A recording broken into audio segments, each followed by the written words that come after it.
Тоа е болест која не содржи задоволство и ги топи душите. Сепак, тоа е разбранувано море кое го дави кој ќе влезе во него, затоа што љубовта нема брег.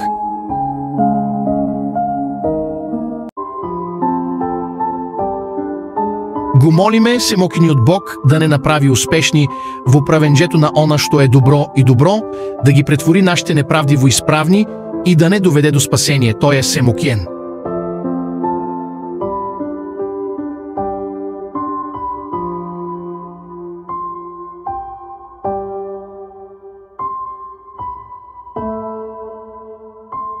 Дефиниција на љубовта, лугате љубов.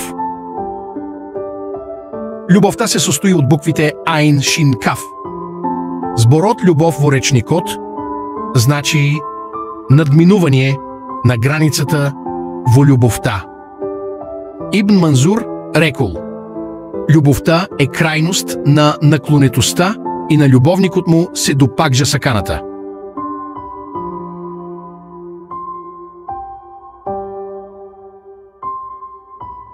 Љубовта се нарекува љубов што е овенување на срцето од прекомерна љубов, исто како што овенува лозата од како ќе се исече. Тоа е дрво кое прво позелени, па расте, па пожолтува.